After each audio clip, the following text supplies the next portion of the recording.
Good day everyone. मैं doctor Smita Sharma और मैं आज आपको Scilab a platform for virtual experiments के बारे में जानकारी दूंगी।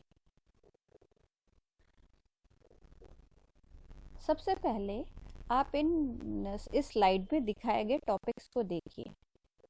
इन सभी टॉपिक्स को हमने पढ़ा है और हम स्टूडेंट्स को डिफरेंट क्लासेस में पढ़ाते आए हैं। इनको पढ़ाने के लिए हम कोई ना कोई थ्योरेटिकल मॉडल काम में लेते हैं और उसकी सहायता से हम इन टॉपिक्स को एक्सप्लेन करते हैं। लेकिन उस थ्योरेटिकल मॉडल को विजुलाइज करने के हमारे पास साधन नहीं है और हम सभी जानते हैं कि अगर हम उसको विजुलाइज करते हैं किसी भी चीज़ को तो हम उससे जल्दी सीखते हैं। Well, with Scilab it's possible now. हम साइलैब की मदद से इन सभी एक्सपेरिमेंट्स के जो थ्योरेटिकल कंसेप्ट्स हैं उनको विजुलाइज कर सकते हैं और उसको बेहतर तरीके से अपने स्टूडेंट्स को समझा सकते हैं। तो साइलैब वास्तव में है क्या? साइलैब का फुल फॉर्म है साइंटिफिक लेबोरेटरी। वास्तव में ये एक open source scientific and numerical computation software है जो बहुत ज़्यादा पावरफुल कंप्यूटिंग एनवायरनमेंट क्रिएट करता है, जिसकी सहायता से हम कॉम्प्लेक्स इंजीनियरिंग और साइंटिफिक एप्लीकेशंस की जो प्रॉब्लम्स हैं उनको सॉल्व कर सकते हैं। इसकी अच्छी बात ये है कि ये फ्रीली अवेलेबल तो है ही, साथ ही ये किसी भी ऑपरेटिंग सिस्टम पे बड़ी आसानी से इंस्टॉल हो जाता है और हम उसको काम में ले सकते हैं। ये विंडोज़ पे, लिनक्स पे, मैक ओएस सभी पे इक्वली वेल कार्य करता है। साइलैब को डाउनलोड करने के लिए इस फॉलोइंग एड्रेस पे आप जा सकते हैं और वहाँ से आप उसको डाउनलोड करके इंस्टॉल कर सकते हैं। हाँ, इसको डाउनलोड करने से पहले आप ये ध्यान रखिए कि ये आपका जो कंप्यूटर है वो सिस्टम जो साइलैब मांगता है यानी रैम उसमें सूटेबल होनी चाहिए और आपका ये भी चेक कर लेना सही है कि सीपीयू 32 बिट्स का है या 64 बिट्स का है। सभी प्रकार के फॉर्म्स अवेलेबल है, आपको सूटेबल साइलैब को डाउनलोड करना है। इसके बाद आप इसके इंस्ट्रक्शंस को फॉलो करके बड़ी आसानी से इंस्टॉल कर सकते हैं। ये कुछ जगह मैंने मेंशन की है जहां साइलैब को यूज़ में वास्तव में लिया जाता है। फ्रेंच सैटेलाइट स्पेस एजेंसी अपने सभी सैटेलाइट प्रोग्राम में इसको काम में लेती है। इंडिया में आईआईटी मुंबई अपने सभी रिसर्च और एकेडमिक पर्पसेस के लिए साइलैब को काफ़ी काम में लेती है। इससे आप समझ सकते हैं कि ये वास्तव में एक रिलायबल और काफ़ी पावरफुल पैकेज है। तो जब आप साइलैब को डाउनलोड करके उसे इंस्टॉल करते हैं तो आपको डेस्कटॉप पे कुछ ऐसा आइकन दिखाई देगा। इस पे डबल क्लिक करते ही आपका एक डिफ़ॉल्ट विंडो ओपन हो जाएगी जो कि साइलैब का एनवायरनमेंट कहलाता है। इसमें 4 डॉक्ड विंडोज़ आपको व्यू होंगी। इसमें जो सबसे सेंटर में जो विंडो है उसका नाम है कंसोल। ये आपकी मेन विंडो है जहां पर सभी कमांड्स को लिखा जाता है और एग्जीक्यूट किया जाता है। इसके राइट हैंड साइड में लेफ्ट हैंड साइड में फाइल ब्राउज़र नाम की एक विंडो है जो आप किसी फाइल को अगर कॉल करना है किसी डेफिनेट प्लेस से या आपको कहीं डेफिनेट प्लेस पे स्टोर करना है उसके लिए यूजफुल रहती है। राइट हैंड साइड में ऊपर की जो विंडो है उसका नाम है वेरिएबल ब्राउज़र। इसमें जो भी हम साइलैब में काम करते वक्त जो भी वेरिएबल्स हम असाइन करते हैं उसको वो इस वेरिएबल ब्राउज़र विंडो में स्टोर करता रहता है फॉर फर्दर रीयूज़, और जब तक आप उसको मेमोरी में से रिमूव नहीं करते वो स्टोर रहती हैं। इसके अलावा एक विंडो और इसी साइड में अवेलेबल है, वो है आपकी कमांड हिस्ट्री। तो जो भी आप कंसोल में जो भी कमांड्स देते हैं वो सारे कमांड्स इस कमांड हिस्ट्री में स्टोर होते रहते हैं, आप उनको कभी भी व्यू कर सकते हैं। तो इस प्रकार से ये इसके बेसिक विंडो एनवायरनमेंट है जो इनिशियली ओपन होता है। अब इनमें से ये जो बाकी कंसोल के अलावा बाकी 3 विंडोज आपके बहुत थोड़ी काम में आती हैं, इसलिए हम इनको यहाँ से क्लोज कर सकते हैं। इनको कभी भी कॉल किया जा सकता है, लेकिन हम फर्दर यहाँ पर अभी इनको क्लोज कर सकते हैं। और लेकिन कंसोल विंडो को क्लोज मत कीजिएगा, क्योंकि कंसोल विंडो के क्लोज होते ही ये साइलैब सॉफ्टवेयर ही क्लोज हो जाता है।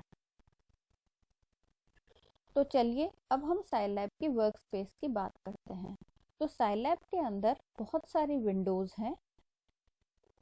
सबसे पहले कंसोल, मैंने आपको बताया कि कोई भी कमांड देते हैं और उसका एग्जीक्यूशन कंसोल में ही होता है, सारी कैलकुलेशन यही होती हैं। लेकिन कई बार ऐसा होता है कि हमारे को बड़े बड़े प्रोग्राम्स लिखने हैं। ऐसी स्थिति में हमें एक अलग विंडो की ज़रूरत होती है। उस विंडो को हम एडिटर विंडो कहते हैं। इसकी उसका डेफिनेट नेम है साइलैब में, वो हम आगे देख लेंगे।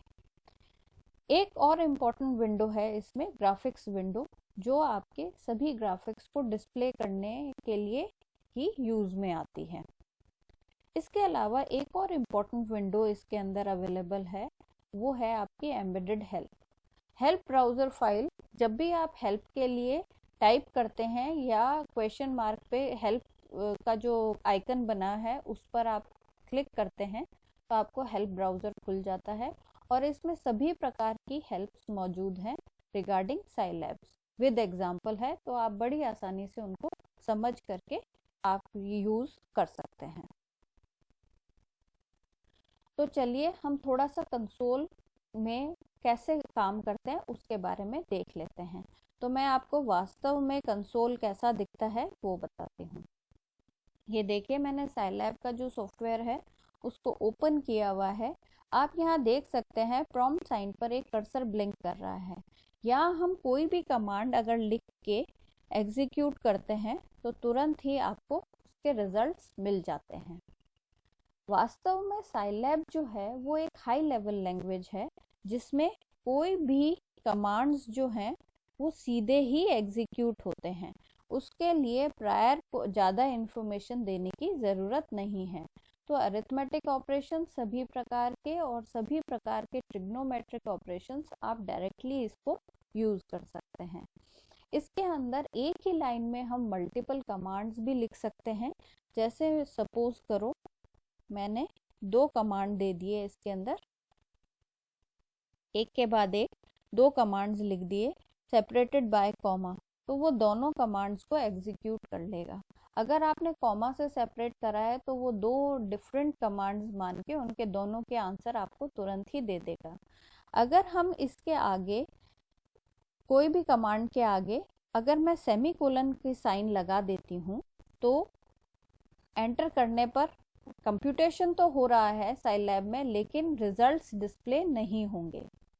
ऐसे ही अगर मैं इस कोई भी कमांड के आगे डबल स्लैश लगा देती हूँ, किसी भी जगह पर डबल स्लैश लगा देती हूँ, तो साइलैब उसको ओवरलुक कर देता है, वो उसको कमेंट मान लेता है। कमेंट केवल अपनी सुविधा के लिए हम यूज़ करते हैं प्रोग्रामिंग में, और वैसे कंप्यूटर उसको हमेशा ओवरलुक करता है।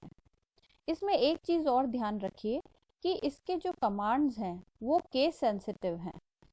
देखिए, अभी मैं इसको इस तरीके से लिखती हूँ, जैसे ही मैंने साइन के अंदर एस को कैपिटल किया तो इसने अनडिफाइंड वेरिएबल दे दिया। ये ऐसा इसलिए हुआ क्योंकि साइलैब की जो लैंग्वेज है वो केस सेंसिटिव है। इसमें स्मॉल एस का मतलब अलग है और कैपिटल एस का मतलब अलग है। जैसे सिंटेक्स में मेंशन किया गया है आपको वैसे ही यूज़ करना है, तभी आप उसको प्रॉपर वे में एग्जीक्यूट करेगा ये साइलैब, नहीं तो उसको एग्जीक्यूट नहीं करेगा।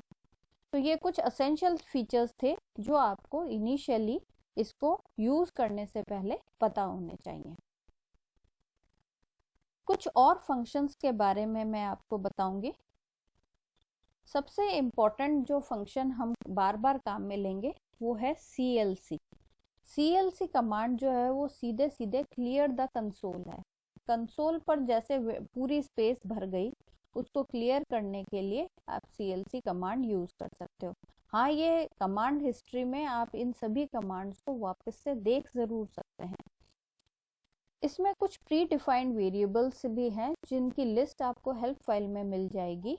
सभी प्री डिफाइंड वेरिएबल्स के अंदर, जैसे पाई है, इसके अंदर प्री डिफाइंड है, तो पाई को %पाई फॉर्म में लिखते हैं। कोई भी प्री डिफाइंड वेरिएबल जो है वो परसेंटेज के बाद उसका जो भी सिंटेक्स दे रखा है वो हम लिखते हैं।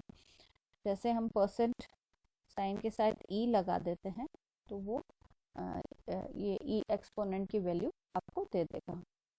इसके अंदर हम मैट्रिसेस को भी बड़ी आसानी से इसमें इंट्रोड्यूस करा सकते हैं और उनका भी कैलकुलेशन हम बड़ी आसानी से कर सकते हैं। कोई भी मैट्रिक्स को डिफाइन करने के लिए हम स्क्वायर ब्रैकेट को काम में लेते हैं।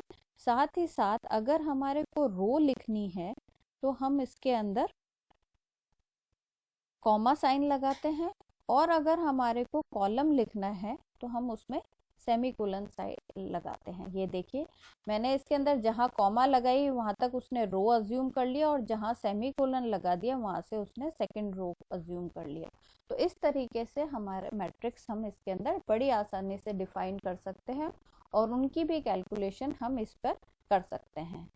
कई बार हमारे जो कैलकुलेशंस हैं वो इतनी सिंपल वे में नहीं होती। ऐसी स्थिति में हम एक सिंटेक्स काम में लेते हैं कोई फंक्शन को डिफाइन करने के लिए, जिसको हम फंक्शन और एंड फंक्शन से डिफाइन करते हैं। एक ODE कमांड जो अभी मैं काम में लूंगी वो हमारा है ऑर्डिनरी डिफरेंशियल इक्वेशन सॉल्वर। यानी हम इसके अंदर अगर कोई आपकी डिफरेंशियल इक्वेशन है, ऑर्डिनरी डिफरेंशियल इक्वेशन, तो उसको बड़ी आसानी से इस कमांड से सॉल्व करवा सकते हैं और तुरंत ही रिजल्ट ऑब्टेन कर सकते हैं।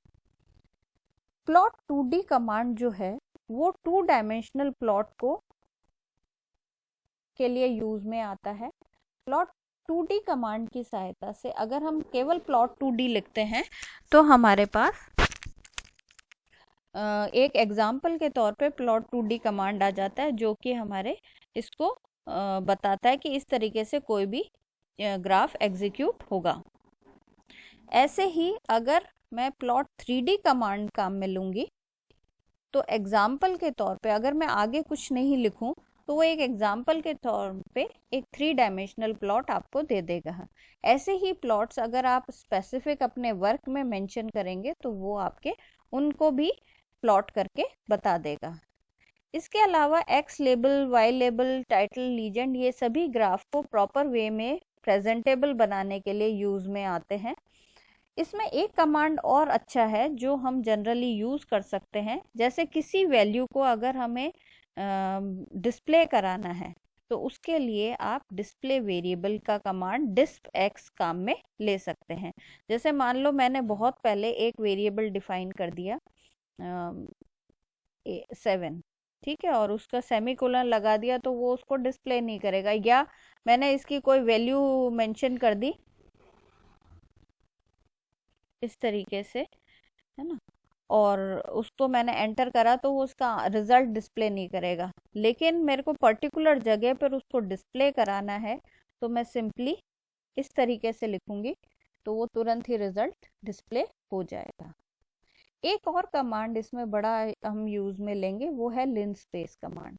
Linspace generally 2 linearly space numbers को जनरेट करता है बिटवीन 2 रीच बाउंड्स। मतलब उसके अंदर 2 वैल्यूज हैं जिनके बीच में हमारे को एक लीनियर स्पेसिंग वाले नंबर्स हमारे को जनरेट कराने हैं।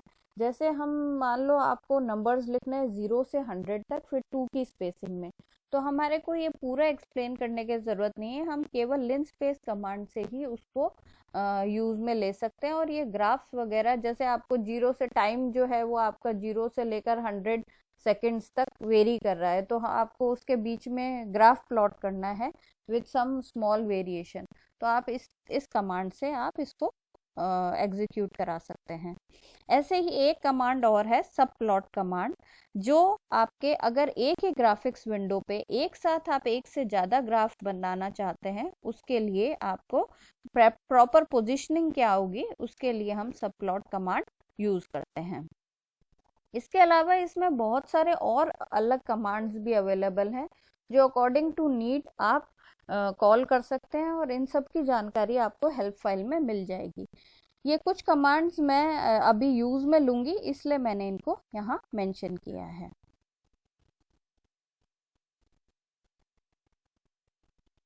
तो अब हम इसके अंदर एक नई चीज़ करते हैं, दूसरी विंडो। ये कंसोल के बारे में हमने करी थी। अब हमारे पास जब हम प्रॉब्लम्स एक्चुअल में लेते हैं तो हमारी प्रॉब्लम्स इतनी सिंपल वे में नहीं आती। हमारे जनरली हमें एक किसी प्रॉब्लम को एग्जीक्यूट कराने के लिए बहुत सारी स्टेप्स की ज़रूरत है। लेकिन कंसोल में हमने क्या देखा है, कंसोल में हमने देखा है कि हम जैसे ही एंटर प्रेस करते हैं रिजल्ट तुरंत ही आ जाता है। तो हम कई बार ऐसा चाहते हैं कि प्रॉपर स्टेप्स फॉलो हो, उसके बाद ही रिजल्ट डिस्प्ले हो। इसके लिए हम कंसोल में काम नहीं कर सकते, इसके लिए हमें एडिटर की ज़रूरत है। तो साइलैब के अंदर जो एडिटर है वो हमारा होता है साई नोट्स। अब साई नोट्स आपको मिलेगा कहाँ से?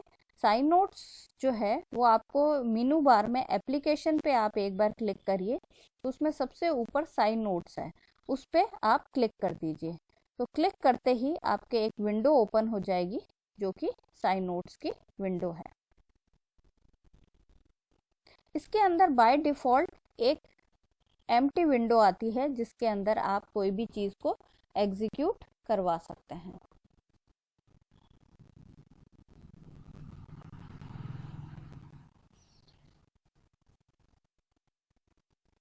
तो चलिए अब हम इसके अंदर एक सबसे सिंपलेस्ट वर्चुअल एक्सपेरिमेंट जो हम स्टूडेंट से करवा सकते हैं उसको देखते हैं।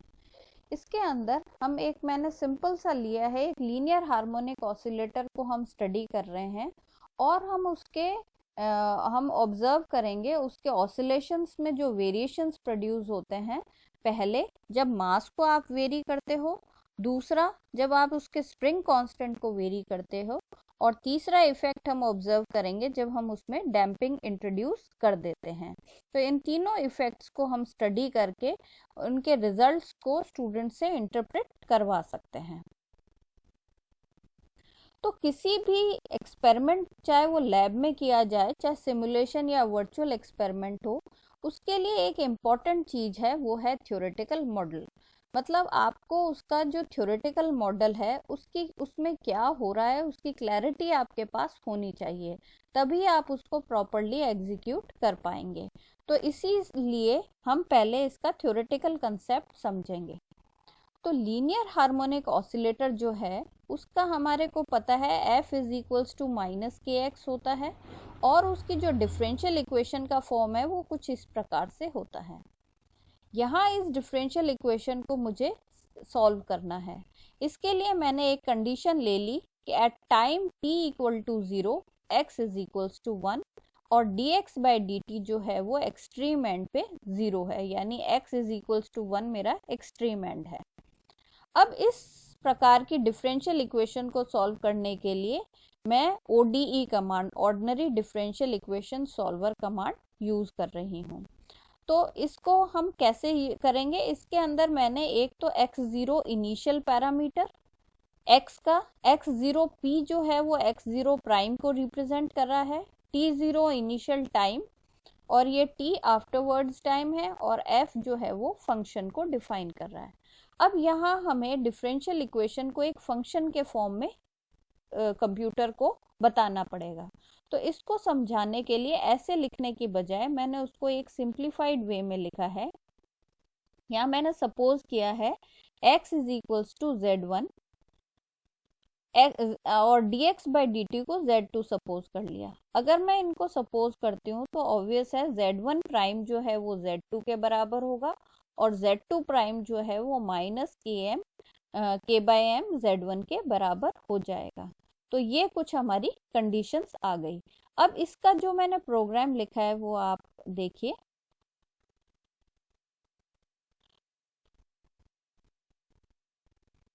तो इसके अंदर अगर आप देखेंगे तो मैंने पहले इसमें कमेंट डाल रखा है अनडैम्प्ड लीनियर हार्मोनिक ऑसिलेटर, और फिर उसके सबसे पहले मैंने इसके अंदर एक फंक्शन डिफाइन किया है। तो फंक्शन मेरा बिल्कुल वही फंक्शन है जैसा मैंने यहाँ डिफाइन करके रखा है।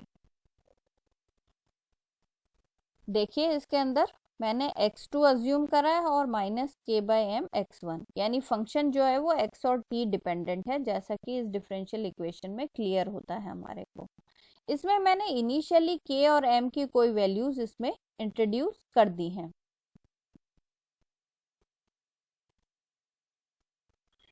और साथ ही साथ मैंने एक फॉर्मूला जो कि मुझे पता था, वो फॉर्मूला 2π√m/k का जो फॉर्मूला है टाइम पीरियड का, वो भी मैंने लिख दिया, जिससे वो रिजल्ट टाइम पीरियड भी कैलकुलेट हो जाए।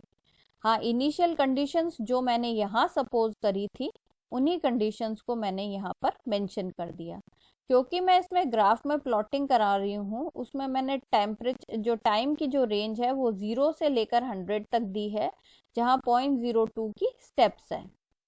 अब इसको सॉल्व करने के लिए वही ओडी ही कमांड हम काम में ले रहे हैं, साथ ही साथ उसके हम प्लॉट को भी शो करेंगे और रिजल्ट को भी डिस्प्ले करेंगे। अब इसको मेरे को, ये मैंने एक छोटा सा प्रोग्राम लिखा है, इसको मुझे एग्जीक्यूट करना है। तो यहाँ ऊपर आपको दिखाई देगा एक प्ले साइन है, जिसमें सेंटर में सेव एंड एग्जीक्यूट का कमांड है, उस पर हम क्लिक करते हैं।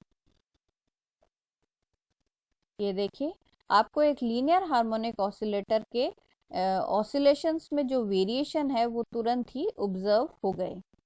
अब अगर हम इसके अंदर जो k की वैल्यू है, अब इसमें हम कैसे एक्सपेरिमेंट करा सकते हैं on changing values of k। तो k की keeping m constant, change the value of k। तो m हमने कांस्टेंट रख दिया है और k की वैल्यू मैं बदल रही हूँ। अभी मैंने 0.3 रखा था, अब मैंने 0.4 कर दिया।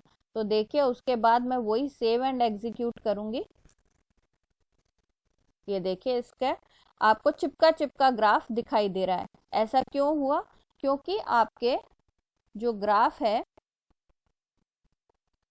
उसके अंदर k की वैल्यू बढ़ा देने से आपके टाइम पीरियड जो है वो डिक्रीज हो गया। ऐसे ही अगर आप k की वैल्यू और फर्दर इंक्रीज कर देते हैं तो आपको और ज्यादा वेरिएशन दिखाई देगा। ये देखिए, ऐसे ही दूसरा केस हम ऐसे करा सकते हैं, keeping k constant very the value of m। तो हम m की वैल्यू वेरी करते हैं, जैसे मैंने 1.5 यहाँ पर पहले 2 लिख रखी थी, यहाँ अब मैं इसके अंदर चेंज कर देती हूँ इसकी वैल्यू को। तो देखिए, ये देखिए, m की वैल्यू को चेंज करते ही हमारा टाइम पीरियड इंक्रीज हो गया और ग्राफ आपको एक खुला खुली वेव के फॉर्म में दिखाई देने लगा। हाँ, एक चीज यहाँ पर हम जैसे जैसे वेरिएशन कर रहे हैं, इसके अंदर टाइम पीरियड भी कैलकुलेट हो रहा है, लेकिन वो टाइम पीरियड हमारे को कंसोल विंडो में मेंशन किया है। साथ ही साथ हर एग्जीक्यूशन के बाद आप टाइम पीरियड भी यहाँ पर ऑब्जर्व कर लेते हैं। जैसे यहाँ टाइम पीरियड है 24.33। ऐसे ही अगर मैं अब m की वैल्यू चेंज करके 1 कर देती हूँ और उसको दोबारा एग्जीक्यूट कराती हूँ, तो m आपको इस तरीके का ग्राफ दे रहा है। साथ ही साथ आप टाइम पीरियड भी देख सकते हैं कि अब टाइम पीरियड 19.86 हो गया। तो इस तरीके से कीपिंग मास कांस्टेंट हम k की वेरिएशन को बड़ी आसानी से ऑब्जर्व करवा सकते हैं और स्टूडेंट से उस रिजल्ट जो ऑब्जर्वेशन है उनको इंटरप्रेट करा सकते हैं। दूसरी बार हम k को कांस्टेंट रखते हुए m के अंदर वेरिएशन प्रोड्यूस करके हम उसको भी इंटरप्रेट करा सकते हैं। तो बड़ी आसानी से वो इन सभी कंसेप्ट्स को समझ सकता है। अब इसी के अंदर हम दूसरी चीज करते हैं, वो हम इसके अंदर डैम्पिंग को इंट्रोड्यूस करेंगे। तो डैम्प्ड लीनियर हार्मोनिक ऑसिलेटर में हम सभी जानते हैं कि उसके अंदर एक एडिशनल टर्म जुड़ जाती है, -μ/dx/dt।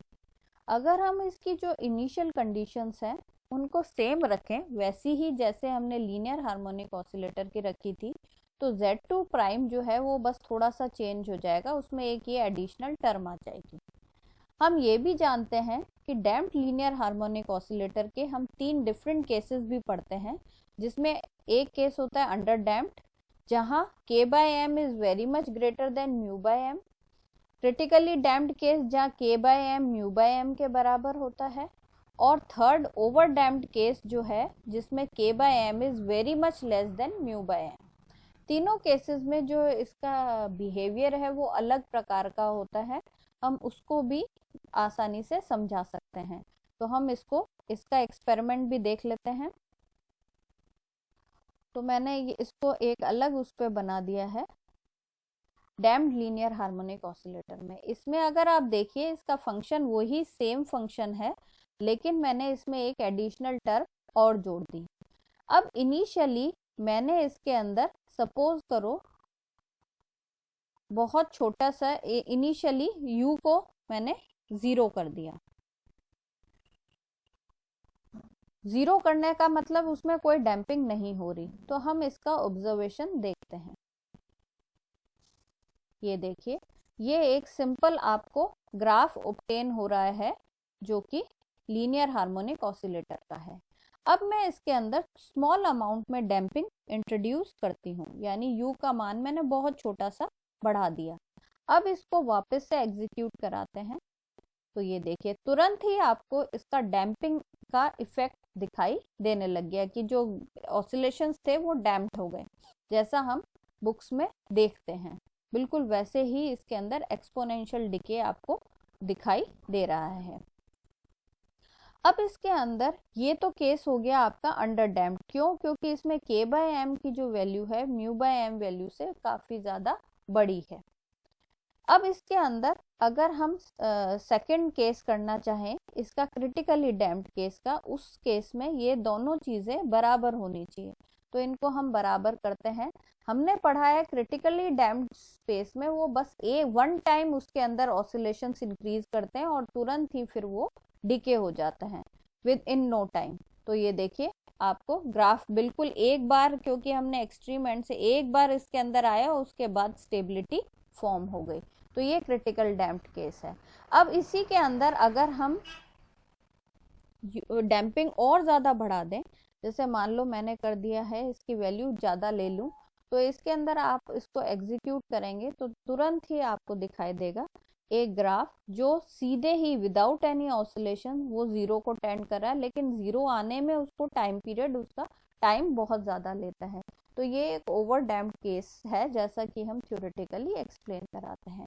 तो इसी प्रकार से हम अलग अलग स्टूडेंट्स को इसके बारे में बार बार एक्सपेरिमेंट करवा के वैल्यूज को चेंज करा के हम डैम्प्ड लीनियर हार्मोनिक ऑसिलेटर के कंसेप्ट को एक्सप्लेन कर सकते हैं। अब एक और एक्सपेरिमेंट यहाँ मैं बताना चाहूँगी, वो है हमारा ब्लैक बॉडी रेडिएशन का।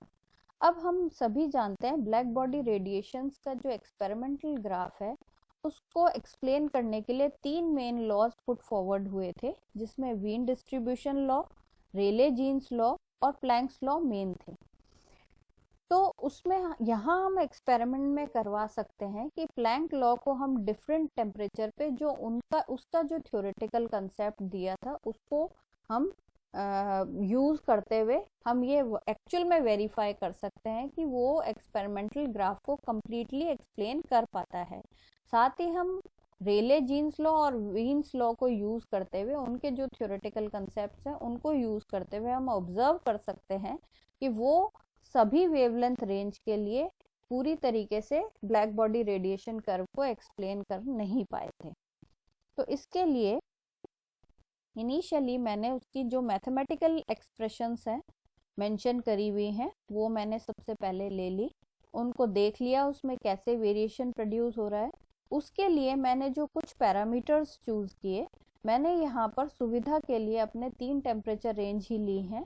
ये 3 टेम्परेचर रेंज ले ली जहाँ पर मैं इन लॉज को प्लॉट करवाना चाहती हूँ। साथ ही साथ मैंने एक इसमें जो वेरिएशन होगा वो वेवलेंथ का है, तो वेवलेंथ की मैंने स्मॉल से लेकर हायर रेंज तक प्लैंक्स लॉ के लिए ली है। और रेलेज का हमने पढ़ा है कि हायर वेवलेंथ रेंज पे वो सही ग्राफ प्लॉट कर पाया था। तो एक बार मैं उनको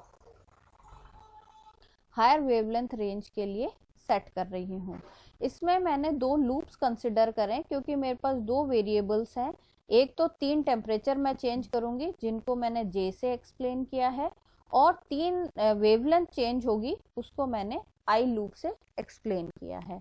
तो इसका हम जो एक्सपेरिमेंट है वो हम देख लेते हैं। ये देखिए, इसके अंदर भी सबसे पहले मैंने जो इनिशियल वैल्यूज़ हैं एच, के और सी की वो इंट्रोड्यूस कराई हैं। फिर 3 टेम्परेचर रेंज के लिए मैंने काम कराया है, और वेवलेंथ में वेरिएशन जो प्रोड्यूस हो रहा है उसको समझाने के लिए मैंने लिनस्पेस कमांड काम में लिया है। 2 लूप्स मैंने लिए हैं, और जो तीनों फॉर्मूलेज हैं उनको मैंने IJ के फॉर्म में लिखा है, जिससे कंप्यूटर को या साइलैब को पता लगता रहे कि इनको बार बार चेंज करना है, changing I and J values. इस एक्सपेरिमेंट को थोड़ा सा मैंने और कॉम्प्लिकेट किया है। इसके अंदर मैंने एक साथ 4 ग्राफ्स प्लॉट किए हैं सब प्लॉट कमांड यूज करके। साथ ही साथ मैंने ग्राफ के अंदर X label, Y label, title, legend को यूज करके उनकी लेबलिंग भी प्रॉपर वे में करी है। तो अब हम इसको एग्जीक्यूट करके देखते हैं। ये देखिए, जैसे ही आप एग्जीक्यूट करेंगे तो तुरंत ही आपको ये ग्राफ व्यू हो जाएंगे, और आप इनको देख सकते हैं कि इसके अंदर planks law completely experimental graph को रिप्रोड्यूस कर पाता है। रेलेज लॉ बिल्कुल वैसे ही रिजल्ट्स दे रहा है जैसे कि आपने थ्योरेटिकली बुक्स में पढ़ा है। इसी प्रकार से एक ग्राफ में मैंने प्लैंक और रेले के लॉज को कंपेयर भी किया है कि कितना वेरिएशन है। साथ ही मैंने 4th ग्राफ में तीनों लॉज को कंपेयर किया है। तो इस तरीके से आप इनको एक्चुअल में थ्योरेटिकल कंसेप्ट को प्लॉट करवा सकते हैं, और इसमें वेवलेंथ की अलग अलग रेंज पे, जैसे रेले की अगर मैं रेंज 5 दे रखी है मैंने, अगर मैं बिलो कर दूं तो एकदम पैरेलल ग्राफ मिल जाएगा। जैसे आपको बताती हूँ, इसके अंदर थोड़ा सा अजीब सा बनेगा ग्राफ, लेकिन रेले का जो वेरिएशन है, जो हम कहते थे कि वो रेले इस चीज को एक्सप्लेन नहीं कर पाया था, वो हम इसके अंदर बता सकते हैं। जैसे मैं इसको 0.5 कर देती हूँ, मतलब स्मॉल वेवलेंथ रेंज से करूंगी, तो हम देखेंगे कि ये देखो एकदम से आपका जो रेले का जो ग्राफ है वो इस के पैरेलल हो गया, जैसा हमने अल्ट्रा वायलेट कैटास्ट्रॉफ के फॉर्म में इस चीज को पढ़ा है। तो ऐसे ही हम इसके अंदर सभी लॉज को समझ सकते हैं बाय वेरिंग। तो केवल थ्योरेटिकल कंसेप्ट से नहीं, आप उसको एक्चुअल में करके देख सकता है स्टूडेंट कि हाँ ये चीज वो एक्सप्लेन नहीं कर पाता है, तो वो उसको अच्छे से समझेगा और उसको समझ के, और उसको याद करने की जरूरत ही नहीं पड़ेगी, वो उसी को हमेशा याद रख पाएगा।